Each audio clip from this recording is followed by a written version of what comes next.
diskusi, maka yang pertanyaan saya adalah diskusi tentang apa? Kemudian pesertanya siapa? Nah, seringkali juga saya diundang oleh lembaga untuk mengadakan namanya focus group discussion.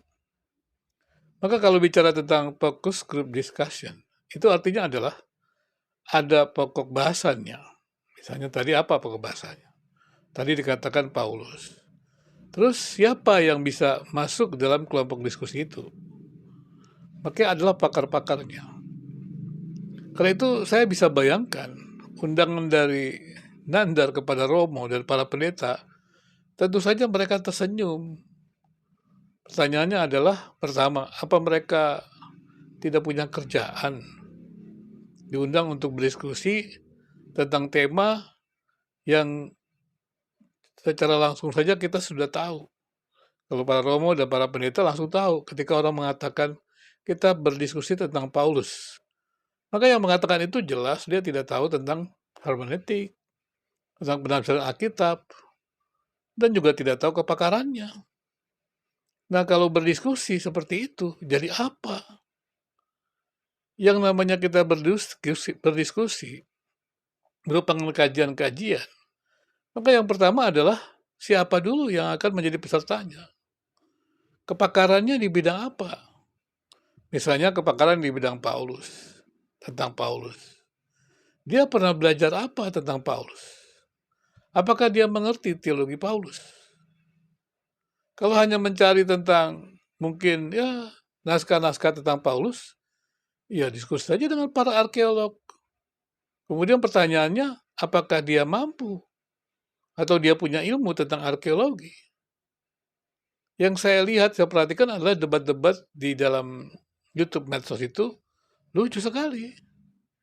Mereka berdebat untuk sesuatu yang mereka tidak mengerti. Ini sebenarnya realitas itu tidak bisa dibaca tanpa teori. Jadi kalau orang bicara tentang Paulus, langsung saja kita bertanya, apa yang dia tahu tentang Paulus? Kemudian teologi apa saja yang dia sudah pelajari, sehingga dia bicara tentang Paulus. Jadi saya katakan, kalau dia hanya bicara tentang tulisan-tulisan Paulus, ya diskusinya kepada arkeolog. Kemudian pertanyaannya kemudian adalah, apakah dia punya kemampuan dalam bidang arkeologi? Nah, itu namanya focus group discussion para arkeolog. Nah, kemudian apa yang ditanya lagi? Misalnya dia mau tanya tentang Paulus siapa? Tulisan-tulisan Paulus. Ya, kalau saya bicara pada orang tentang tulisan-tulisan Paulus, berarti harus dia mengerti teologi Paulus. Nah, kalau mengerti teologi Paulus berarti adalah prosedurnya membangun teologi biblika. Nah, kalau saya bicara kepada orang yang tidak mengerti teologi biblika, ya lucu sekali. Karena saya lihat lucu ya dalam debat-debat agama, perbandingan agama yang di YouTube ini lucu. Semua orang bisa menafsirkan kitab suci. Nah, itu saya bingung. Bagaimana caranya kitab suci itu ditafsirkan oleh siapa saja?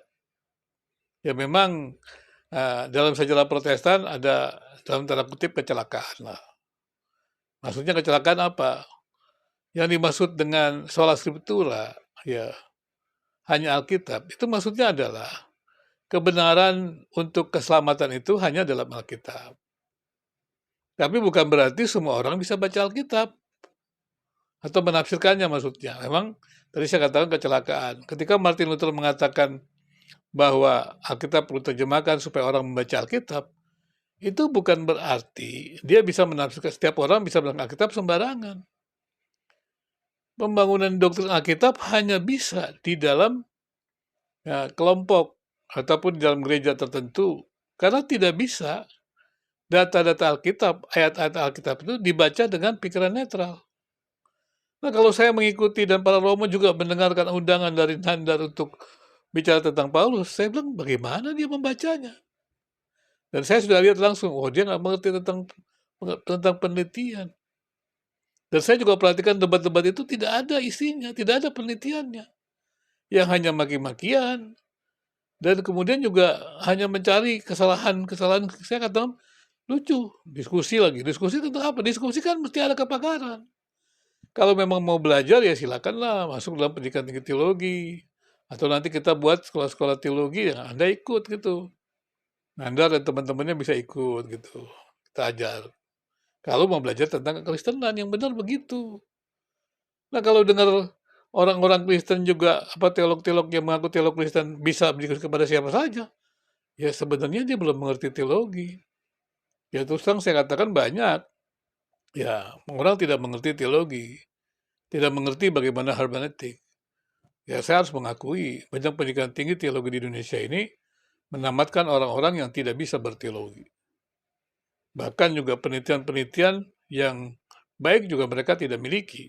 Dan memang ini persoalan pendidikan di Indonesia, termasuk juga pendidikan tinggi teologi. Karena tidak ada sistem, tidak ada prosedur dari sebuah penelitian, maka semua orang bisa bicara apa saja. Saya selalu katakan, kalau orang bicara tentang agama, kitab suci, siapa saja bisa bicara. Ya untuk apa ada pendidikan agama?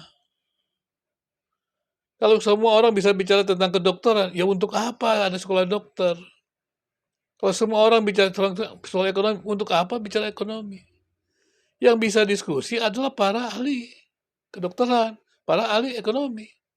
Jadi kalau saya diminta untuk diskusi dengan yang namanya Nandar, ya apalah bukan itu yang saya sudah lihat di itu, lucu sekali. Ya, habis waktu saya untuk diskusi yang tidak jelas itu. Kemudian dia diskusi tentang Kristen, ya nggak bisa. Ya. Kalau dia mau belajar, mau dengar, boleh. Tapi untuk diskusi apa? Diskusinya untuk apa dulu? Untuk dengar? Ya silakan aja, kan video-video kita banyak. Dengarkan saja video-video Kristen, ya. Nanti setelah video Kristen dengar